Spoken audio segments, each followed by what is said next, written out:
नमस्कार। निशुल्क ज्योतिष परामर्श केंद्र में आप सबका स्वागत है।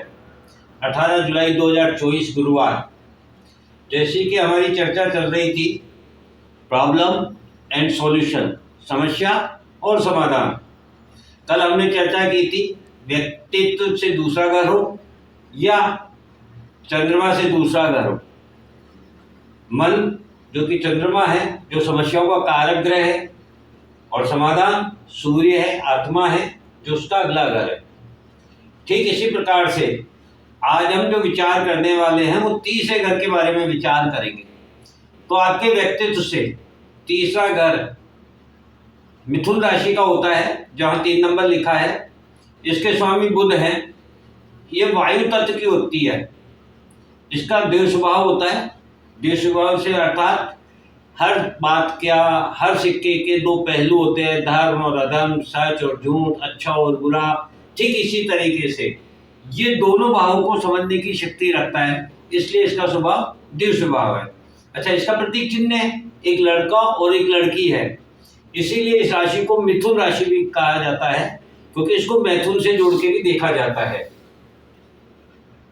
इसमें पराक्रम भाव है। ये हम अपने हाथ और कंधों को ये प्रदर्शित करता है। अपना जितना भी पराक्रम हम करते हैं वो हाथ और कंधों के द्वारा ही करते हैं। ये कम्युनिकेशन का भाव है, छोटे भाई बहनों का भाव है। बुद्ध चूंकि बुद्धि का कारक है।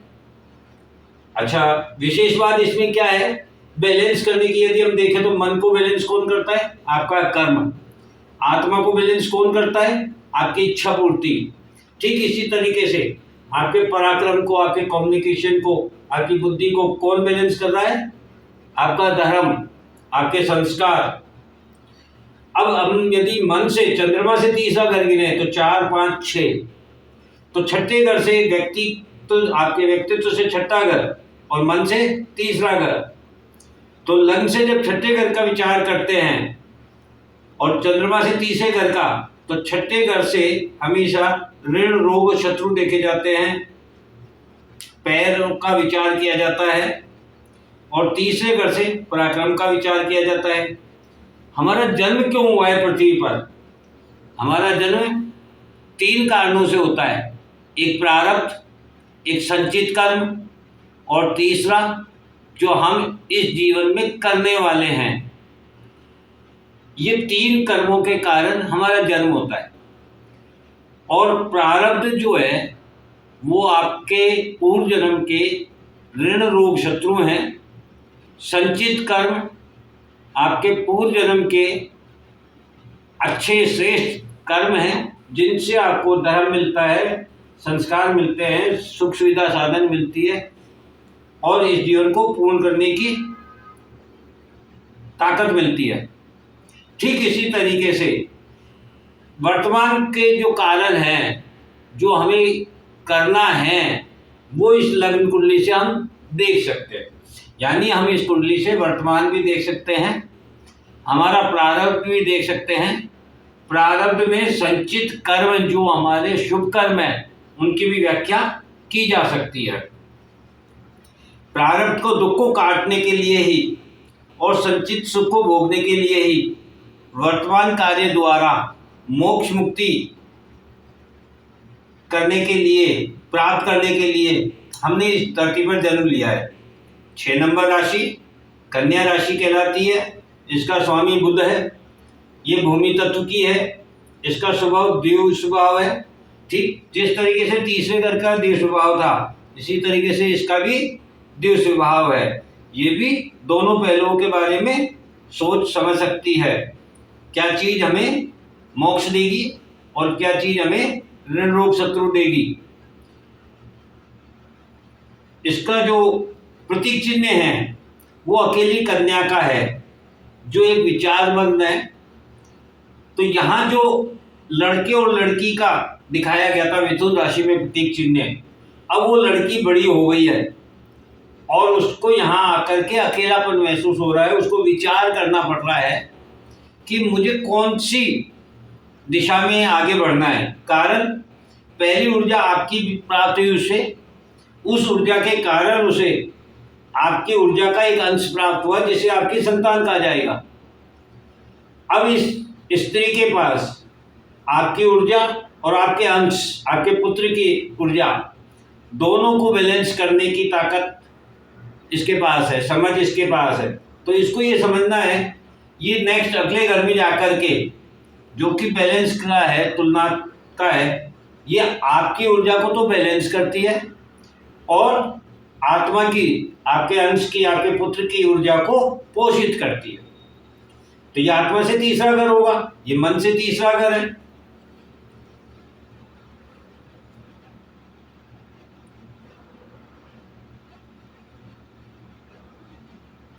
ग्यारहवां घर आपके व्यक्तित्व से यदि हम देखें तो वो आपकी इच्छा पूर्ति का है और आपको शरीर भी अपनी बकाया पूर्व जन्म की जो इच्छा पूर्ति थी, जो इच्छाएं रह गई थी, उनकी पूर्ति के लिए हुआ है।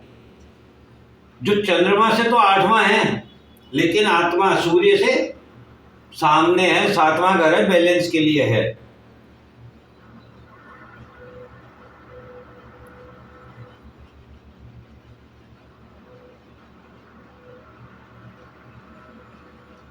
अब ये जो आपका छठा घर है, ये मन से तीसरा है, आत्मा से दूसरा है, तो आत्मा अमर है और प्रारब्ध के कर्म भी ऋण रोग शत्रु के रूप में प्राप्त हुए हैं। 11वां घर इच्छा पूर्ति का है, आपकी शरीर अपनी बकाया पूर्व जन्म की इच्छा पूर्ति के लिए हुआ है।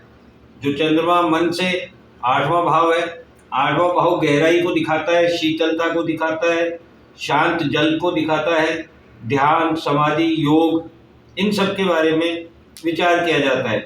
और छठे घर से छठा है। अब आप देखिए, ये आपकी इच्छा पूर्ति, ये आपकी आत्मा, ये आपका मन चंद्रमा।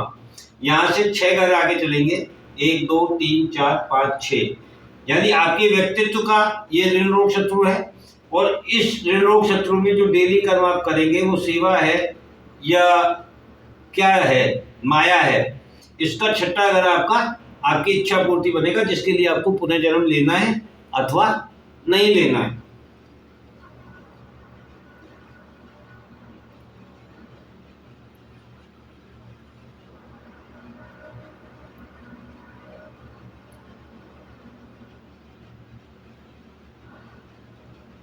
अब ऋषि मुनियों की जो मुख्य उद्देश्य था, जिसके कारण उन्होंने ब्रह्मांड को का अध्ययन किया और हम लोगों को ये सहयोग किया, ये साधन दिया, ये ज्ञान दिया, उनका मेन उद्देश्य मोक्ष और मुक्ति को प्राप्त करना होता था। क्योंकि जब तक हम इस माया से जुड़े रहेंगे, हमारा जन्म पुनर्जन्म होता रहेगा। अब ये जो जन्म है, ये जीव के रूप में किसी भी अंश में आ सकते हैं। पेड़, पत्ते, पौधे, वनस्पति, जानवर, पक्षी, इंसान, ये सब जीव हैं। तो हमें यदि इन जीवों की भ्रमण से मुक्ति पानी है, तो हमें मोक्ष और मुक्ति की तरफ जाना होगा। और जिस प्रकार से आत्मा को बैलेंस आपकी इच्छा कर रही है, पूर्ति कर रही है, ठीक इसी तरीके से आपके ऋण रोग शत्रु को बैलेंस आपके मोक्ष और मुक्ति का मार्ग कर रही है, जो कि आपके व्यक्तित्व का व्यय करेगी। यानी आपको अंतोगत्वा कहाँ जाना है? मोक्ष और मुक्ति के लिए। तो मेरा आप लोगों से यही कहना है, ये इतनी साधारण भाषा में मैं आपको बता सकता हूँ, समझा सकता हूँ कि आप स्वयं अपना जितनी भी समस्याएं हैं या अपना जो व्यक्तित्व है या आपका जो लग्न है या आपकी जो कुंडली है, उसका अध्ययन करना चाहते हैं और उससे समझना चाहते हैं। आपको शिक्षा कब प्राप्त होगी, कितनी प्राप्त होगी, आपको कंपटीशन में सफलता कब मिलेगी, कितनी मिलेगी, किस क्षेत्र में मिलेगी, कर्म किस क्षेत्र में करना है, सेवा व्यापार किस क्षेत्र में करना है, नौकरी किस क्षेत्र में करनी है, शादी किससे करनी है, किस प्रकार की पत्नी मिलेगी, किस प्रकार का परिवार होगा, कैसा आपका आचरण व्यवहार होगा, कैसे आपके भविष्य होगा, ये सब इस कुंडली से बहुत साधारण भाषा में समझा जा सकता है। यदि आप मेरे इस वीडियो को डेली रूटीन से सुनेंगे और समझेंगे, तो आप स्वयं भी अपनी कुंडली का अध्ययन कर सकते हैं और अपने बारे में जान सकते हैं। और ज़्यादा से ज़्यादा लोगों को शेयर करें ताकि वो लोग भी अपनी समस्याओं का समाधान स्वयं ढूंढ सकें और खुद कर सकें और मुक्ति का मार्ग पा सकें। तो मैं आपसे यही कहना चाहूँगा कि विशेष रूप से ये बहुत साधारण भाषा में मैं आप लोगों को स्पष्ट कर रहा हूँ, आप इसको सुने। आप चाहें तो अपनी समस्या मुझे लिख करके व्हाट्सएप पे भेज सकते हैं। आपका मोबाइल नंबर, आपकी जो समस्या है वो, आपका जन्म डेट, दिनांक, जन्म समय और जन्म स्थान, ये 5 चीज़ें आप लिख करके भेज दें। आपको निःशुल्क परामर्श दी जाएगी।